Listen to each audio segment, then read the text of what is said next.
Portland, big matchup this week. What are some key goals for you guys? Win. 3.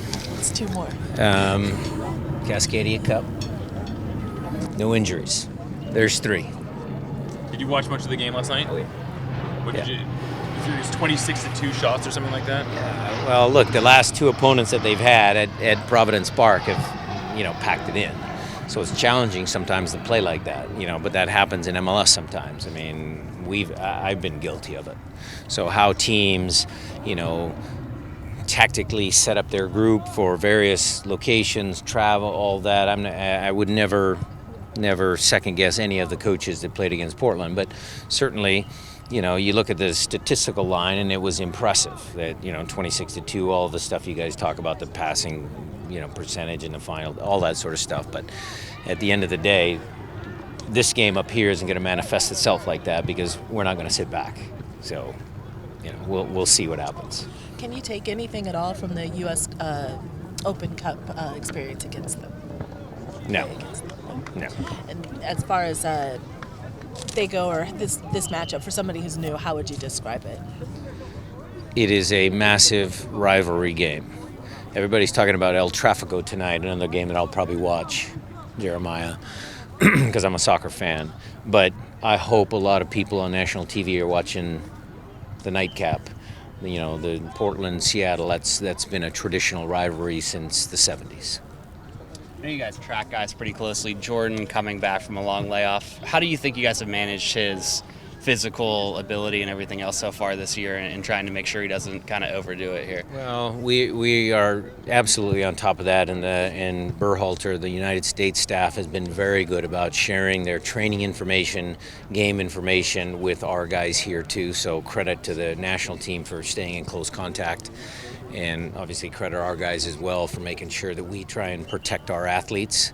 So if you can do that and you get a good plan, look, there's still risk of injury. I mean, it's pro sports and he's a sprinter. But at the end of the day, we're trying to limit that risk to make sure we keep him on the field. What have you made of his season so far, especially transitioning out to the wing? Because I know he started so hot and It's still to be written. I think there's enough games for him to write whatever script he wants to do. We've traditionally had good runs to go on late season, surges, and I'm confident that he's going to be a big part of that. Even though Portland didn't finish so well last night, they were pretty dynamic and transition in on the break. So, what would you say is the key to stopping that? Well, you have to be clean with the ball. So our objectives for the game is obviously to keep extended possession in our opponent's half. We try and do that every game. But against Portland, you have to be extra careful. If you're sloppy with one touch, a bad pass, a bad decision, all of a sudden they're out on the break. That's number 1. Number 2, active defending. We call it active defending. As you possess the ball, we need to know where Valeri is, Blanco.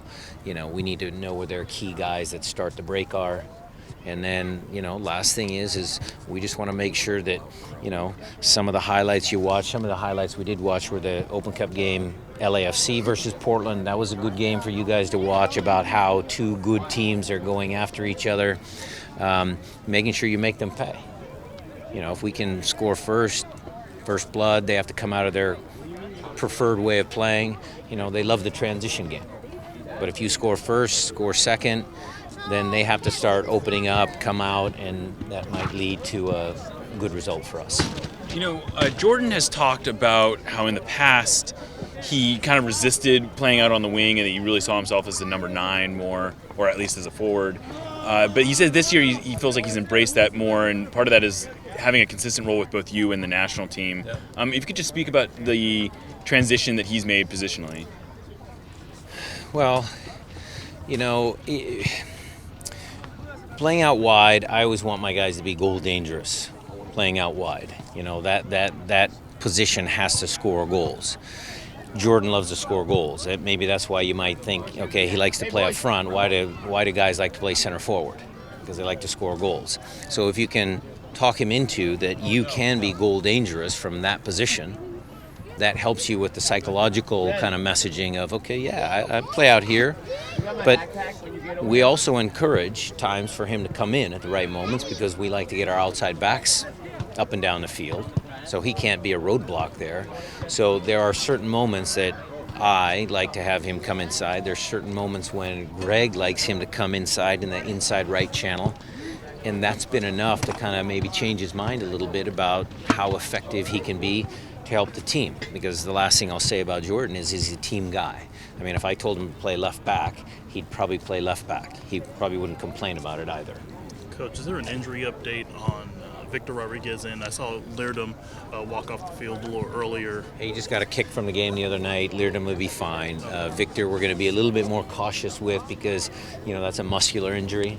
And so we got to be careful. He's done it now twice, so we gotta slow play that one. Out for Sunday, or wait and see? We'll see. In the past, for this rivalry games, you've had Dempsey, you've had Ozzy. Who's the guy right now that maybe he's gonna? See Raul's goal last year. See that goal last year to bring us back from the death. We got a guy that's hungry for goals. His performance against Dortmund was good. He got on the end of that header. He sent some good touches. So there's one. Nico's been around the rivalry long enough to figure it out. Roman's first game. I don't know if you guys remember that one. Yeah, there were some other players involved in that game, but Roman came on as a sub at halftime of that game that I think we ended up losing. But that was his first game back from his knee injury down there. That's a big moment for him. He knows the rivalry. There's plenty of guys on this team that know the rivalry. Certainly the supporters do. We understand it's for the cup. So we'll be ready. You mentioned that series from last year. From a neutral perspective, that was just a crazy, entertaining, wild, theatrical game. Going into this year, are you guys not like? We're going to try to repeat the performance, but come out on the winning side. How about that? That was an intense game. That was playoff soccer at its best. Two rivals. I thought that was a good soccer match. It was clean. It wasn't ugly. It was well played on tactically. So, hopefully that manifests itself again on Sunday, and the better team will come off with points. Coach, Portland started off a little rough, then they've kind of gotten back on track. So for that fan that's just trying to catch up on Portland a little bit, just what are some of the things that have impressed you about how they've kind of gotten back on track? Gio's a good coach.